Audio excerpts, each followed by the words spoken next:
Good morning, my dear brothers and sisters. In this video, we are going to see about the lesson, the making of global world. So this lesson is in CBC Class 10 History, Chapter 3. So in this video, we are going to see about in the pre-modern world, how the pre-modern world means what? We are living in the modern era. Before this period, the world was in pre-modern world. Very simple, right? So you understand this term pre-modern world. So we have to understand how the pre-modern world were interlinked, because we are this lesson is about the global world. So if you are living in the global world, how this global world was born, what are the events that caused this global world. First of all, you have to understand the global world. Global world means what? The world is interconnected. So இந்த லெசனை பற்றி நம்ம பேசிக்காக புரிஞ்சுக்க வேண்டிய விஷயம் என்னது, இந்த லெசனில் நம்ம என்ன பார்க்க போகிறோம்னு சொன்னால், உலகமயமாக்கல் என்றால் என்ன? உலகமயமாக்கல் என்றால் இந்த உலகமே இணைஞ்சிருக்கு பார்த்தீங்களா, ஒரு கிராமம் மாதிரி. அதாவது அந்த காலத்தில் பார்த்தீங்கன்னா, ஒரு கிராமத்தில் வந்து என்ன நடந்தாலும் அந்த கிராமத்தில் எல்லா மக்களுக்கும் தகவல் போய் சேர்ந்துடும். அதே மாதிரி the world became the village. So how the technology, how this trade connecting this world right now, how this world was made in the history. So historically, how this global world was came up, and what are the events that caused this global world. இந்த global world க்கு காரணமான முக்கியமான வரலாற்று நிகழ்வுகள் என்ன, இதை பற்றி தான் நம்ம இந்த வீடியோவில் பார்க்க போகிறோம். ஸோ அதுக்கு வந்து இந்த வீடியோட ஃபர்ஸ்ட் பார்ட் என்ன, pre modern world. So pre modern வேர்ல்டில் இந்த உலகம் எவ்வாறு இணைந்திருந்தது அப்படின்னு பார்க்க போகிறோம். இதில் வந்து 3 தீம் பார்க்க போகிறோம். ஃபர்ஸ்ட் நம்ம இந்த ப்ரீ மாடர்ன் வேர்ல்டில் எப்படி இந்த உலகம் இணைஞ்சிருந்தது, how the pre-modern world was interlinked. We are going to see the brief overview. நம்ம வந்து ஒரு சுருக்கமான ஒரு மேலோட்டமான ஒரு கருத்தை வந்து ஃபர்ஸ்ட் நம்ம பார்க்க போகிறோம். அடுத்து என்ன பார்க்க போறோம் சொன்னா, சில்க் ரூட் அப்படிங்கிற ஒரு ரூட் வந்து how this route linked the world, and also how food traveled throughout the world, and also how the conquest, disease and trade linked the world. You see, different countries colonized, especially the European countries colonized several Asian as well as African countries, and how the disease were spread from one country to another country, and how was the trade between these countries. So that's what we are going to see, how the pre-modern world was interlinked in this video. First, what is globalization? Globalization, உலகமயமாக்கல் அப்படின்னா என்ன அப்படின்னு பார்த்தீங்கன்னா, இன்னைக்கு வந்து பொருளாதார அமைப்பு, economic system. So this economic system that we are currently having right now was emerged just 50 years ago. ஒரு 50 வருஷத்துக்கு முன்னாடி தான் இன்னைக்கு இருக்கக்கூடிய ஒரு பொருளாதார அமைப்பு வந்துச்சு. So what is this economic system? This economic system interconnecting the world or not? We are living in the world of MNC companies or not? Yes or no? So these MNC companies, they started just 50 years ago. இந்த MNC companies வந்து ஒரு 50 வருஷத்துக்கு முன்னாடி தான் ஸ்டார்ட்டே பண்ணாங்க. So அதுக்கு முன்னாடி MNC company அப்படிங்கிறதே கிடையாது. MNC கம்பெனினா என்ன? Production should happen in different countries. அதாவது ஒரு பொருளை உற்பத்தி பண்றாங்களே, அந்த பொருளை உற்பத்தி பண்ணக்கூடிய அந்த முறை வந்து பல்வேறு நாடுகள்ல நடக்கணும். For example, if the raw materials are processed in one country, this has to be assembled in another country. For example, if you see the manufacturing of several electronic products, Most of the MNC companies, they are producing their products, they are assembling their products in various Asian countries, especially India and China, because India and China have the cheap labor and they are assembling in another country.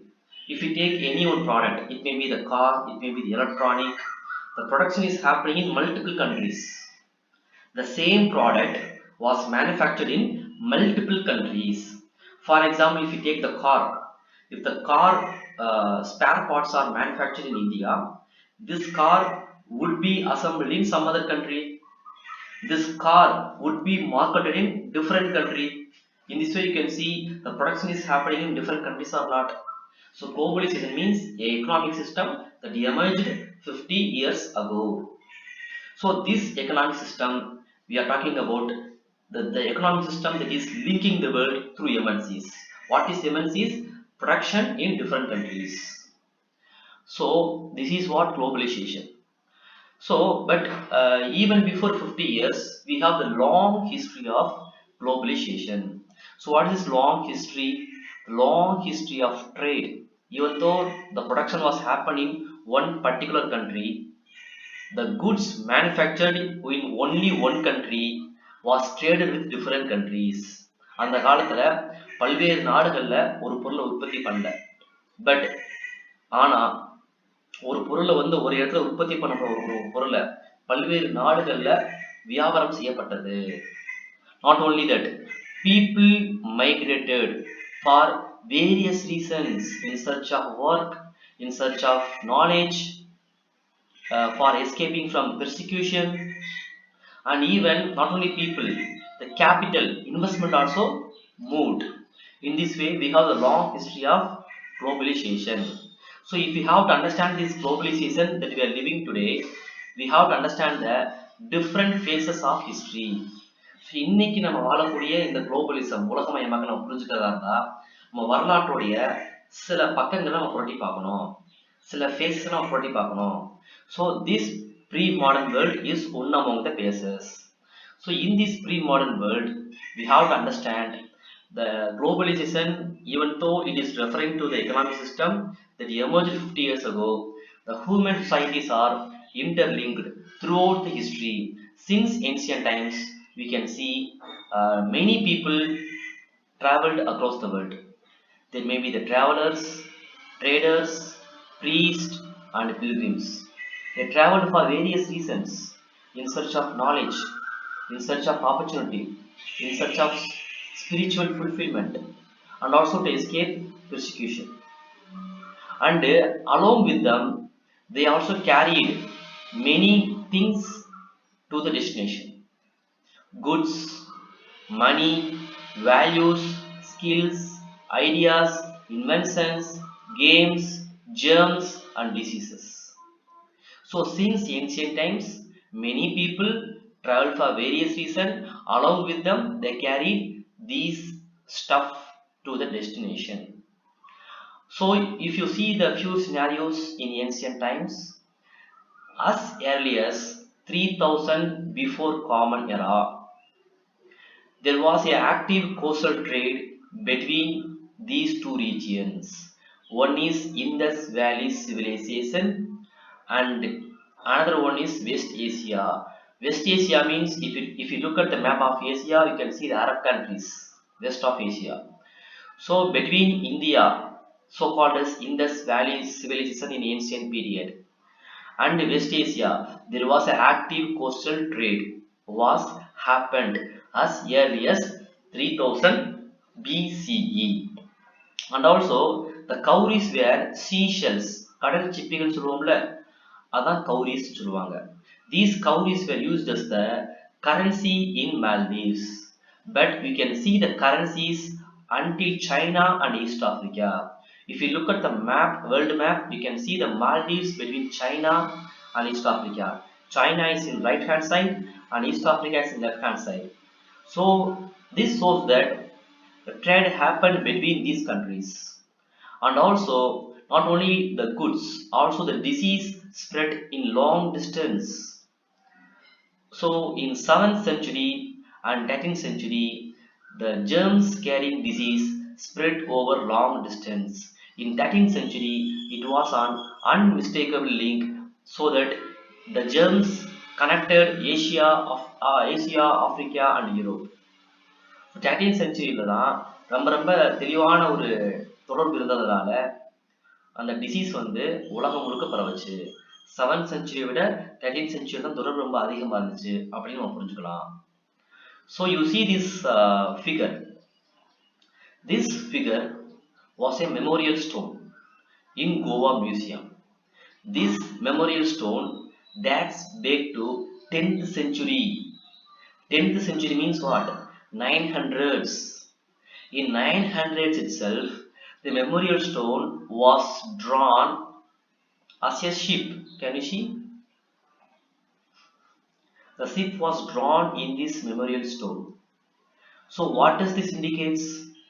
So these kind of images of ships were appeared since 9th century in the western coast.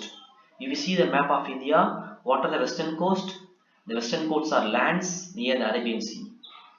It may be Kerala, Karnataka, Maharashtra, Gujarat. So in the western coast, some memorial stones from 9th century onwards, it carries some images of ships. So this shows that there was the oceanic trade. கடல் வர்த்தகம் மேற்கு கரையோரம், இந்தியாவுடைய மேற்கு கரையோரம் ரொம்ப ஆக்டிவா இருந்துச்சு அப்படின்னு நம்ம புரிஞ்சுக்கலாம். So this is what the brief overview about how the pre-modern world were connected by trade, diseases and so on. Now we are going to see the few themes in which we are going to discuss about how these things connected the pre-modern world. So in this part we are going to see how the Silk Route linked the world. You all know what is the meaning of the word route. Route is simply a pathway for any kind of travel. You know what is silk? Yeah, silk is a very costly material used for clothing. So Silk Route means what? In this route, the silk was main commodity that was traded between different countries. From which country this silk was traveled? From China, this silk traveled up to Europe in the way of Asia.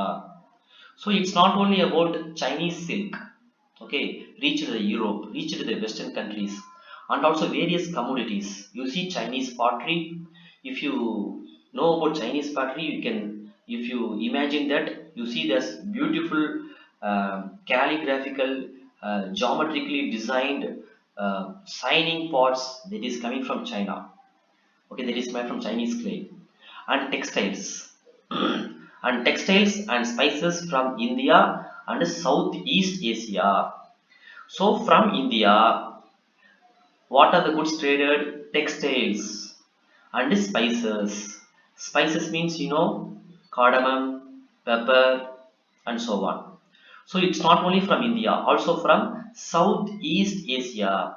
If you look at the map of Asia, you have West Asia, that is west of India, and East Asia, that is east of India. So West Asia consists of Arab countries. East Asia consists of China, Japan and Korea. If you look at the Indian Ocean, that is south of East Asia, you can see some group of islands: Indonesia, Malaysia, Singapore, Brunei, Philippines. These countries are collectively called as Southeast Asia. Simply remember, it is located in south of East Asian countries. That's why it is called as what? Southeast Asia. So basically, these goods were traded in this route. So it's from Asia to Europe. These are the commodities that traveled, and even from Europe to Asia, the precious metals such as gold and silver traveled from Europe to Asia. Actually, the Europeans got these commodities in exchange of precious metals. Actually, it is the kind of barter system. Okay. So, and historians tracing the routes for Silk Route. So, which is the possible Silk Route? But we don't have a single route because From China to Europe, there are multiple land and sea routes. So historians tracing the multiple land and sea routes with Silk Route. And this Silk Route connected the Asia with Europe and North Africa. And also, this Silk Route existed since before the Christian era, but this Silk Route lost its prominence in the 15th century. In 1400s, when China closed its economy to the overseas trade, automatically the Silk Route was lost its prominence. So using the Silk Route, it's not only the trade happened, it's not only the goods exchanged, it's also about the cultural exchange. Several religions spread using this route, especially the Christian missionaries from Europe spread their religion, Christianity, and also followed by Islam also spread in this route, and even Buddhism. If you see, India was the land where Buddha started preaching his religion. But you can see so many countries having more Buddhist population than India, especially Sri Lanka, especially Myanmar, China, Japan, Korea. So all East Asian countries having the Buddhism as its religion. Especially some countries have Buddhism as its official government religion. Especially Sri Lanka, Myanmar, I think Bhutan don't have the official religion, I think so. But even though we have lot of Buddhist on Bhutan as well as Nepal. So you can see from India, Buddhism traveled to various countries using this route. Okay. Next, we are going to see how the food traveled throughout the world. So especially when the travelers reached the new destinations, they planted the new crops in the places. And also from China, noodles traveled all the way to Europe. These noodles became spaghetti in Europe. And also Arab traders introduced the pasta. You might have heard of pasta. Pasta is very famous food in Italy. It was like Italian national cuisine. Just like idli and dosa in Tamil Nadu, pasta was very famous in Italy. But this pasta was introduced by Arab traders in the island of Sicily in the country Italy. In which century? 5th century. And also, we don't know the exact who discovered these food items. Even the India and Japan people also ate these kind of noodles. And also, there are various common foods that traveled all the way from America. When the America was discovered by Christopher Columbus, these foods traveled all the way to Asia and Europe, and these foods became our essential foods in our diet. Essential food means what? What is the common foods? Common foods means by removing this, we can't ensure our diet. For example, potatoes, உருளைக்கிழங்கு, soya, groundnut, நிலக்கடலை, maize, corn, tomatoes, தக்காளி, chilies, மிளகா, sweet potatoes, கிழங்கு வகைகள். So these food items became our part of our diet just 5 centuries ago. So before 5 centuries ago, our ancestors never heard of this food and they might not have had this food. And also these potatoes became very famous in Europe. So Europeans continue to live longer, especially the poor people. So poor people can't afford to buy the grains that was cultivated in their country, but this potato became very cheap in the Europe. That's why European poor people started living a longer life because of this balanced diet. But during some period in 19th century, 1845 to 1849, there was an Irish potato famine. This means what? Irelandல உருளைக்கிழங்கு பஞ்சம். Why? The some disease destroyed the potato crops. So because of this, what's the scenario here? You see the woman is working in the potato field and the children is desperately looking for the potatoes. This is the level of famine in Ireland. So because of this incident, almost 1 million people, 10 lakh people died. Double the amount, 2 million people, 20 lakh people went abroad, especially to America. So this is how food traveled throughout the world, and some foods traveled and they became the common foods in our countries. And next we are going to see how at the end of pre-modern world, the rich countries of Asia became poor countries. The poor countries of Europe became rich countries. Especially India and China was very powerful country, was very rich countries, and all European countries were very poor countries. But how this scenario was reversed? But today all European countries were developed countries.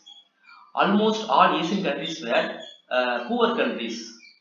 How this happened? Because in pre-modern world there are some incidents that shaped this today's modern world. What are those? Especially the discovery of sea routes in 16th century. So there are several explorers like Vasco da Gama discovered the sea route from Europe to India in 1498, and also Christopher Columbus discovered the sea route to America. These discoveries of sea routes paved the way for modern world. How?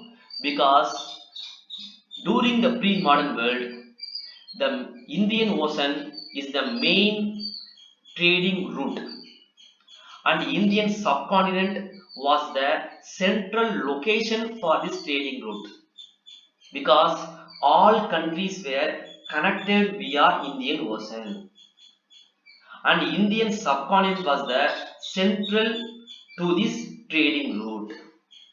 And you might have, I hope you might have already read the geography lesson 1 in 9th standard, India size and location.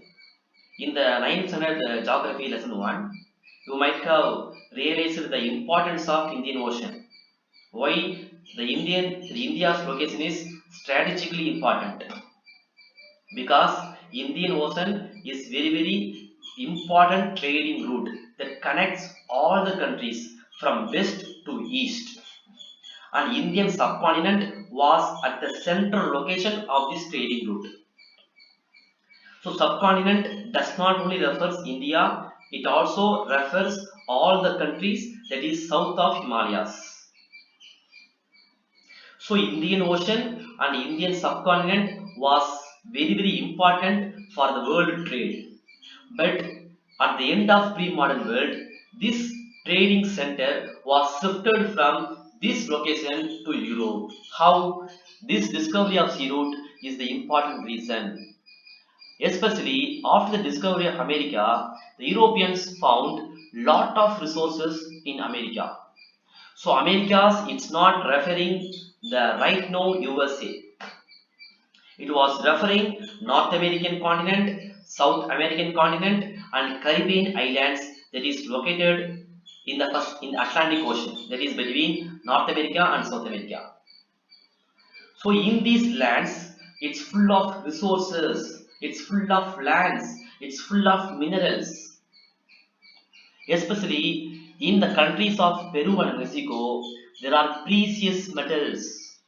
These precious metals were the good source of resource for the development of Europe.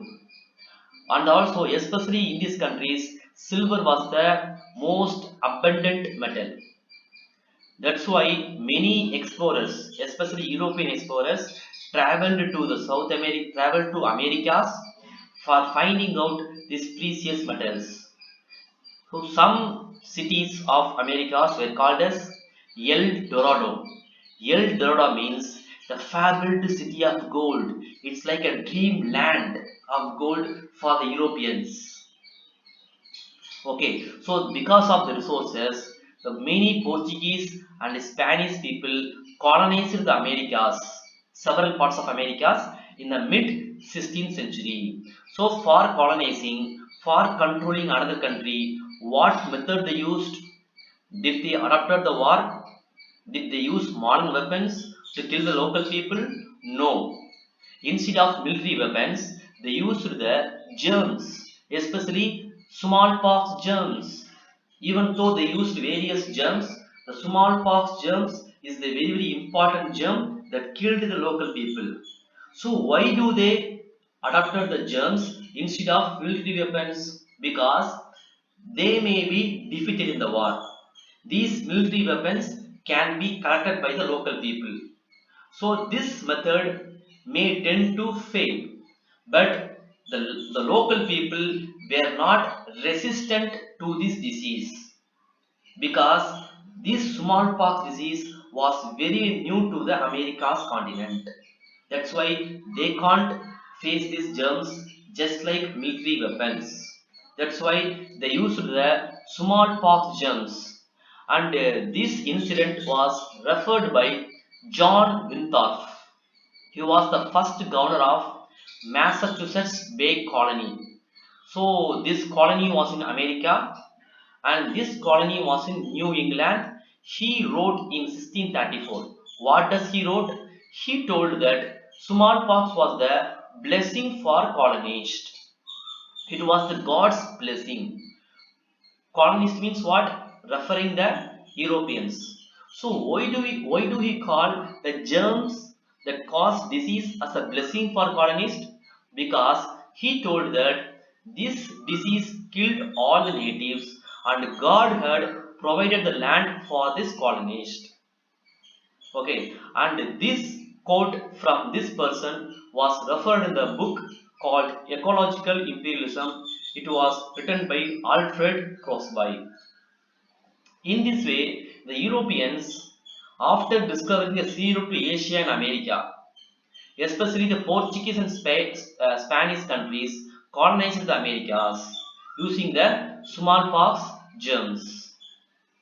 Okay, but if you look at the scenario in Europe in 19th century, until 19th century, poverty and hunger was widespread in Europe until 19th century.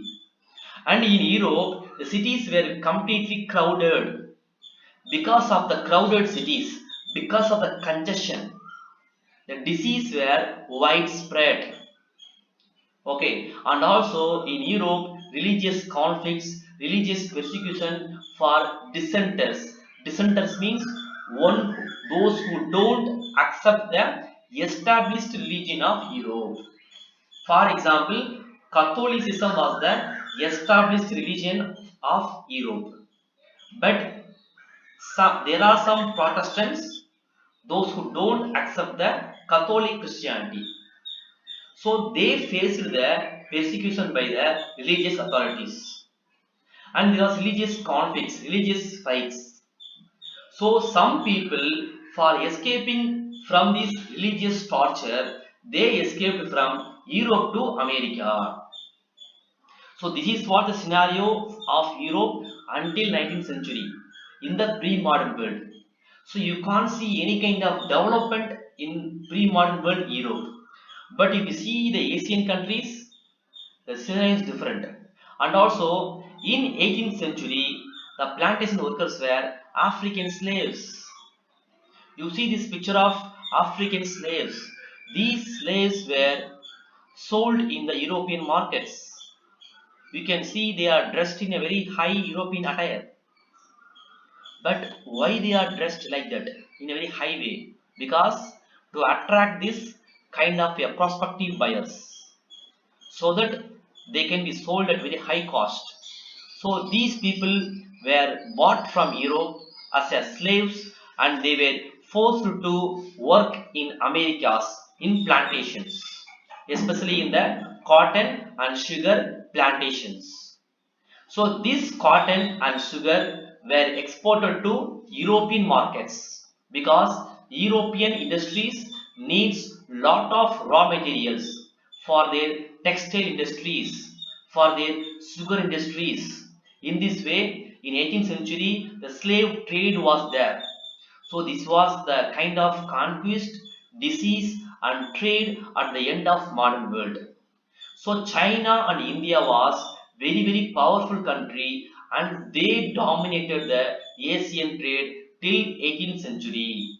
But as China closed its economy in 15th century, and also Americas have lot of resources for development of Europe, the center of trade was shifted from Asia to Europe. So this is how the pre-modern world connected in the various ways.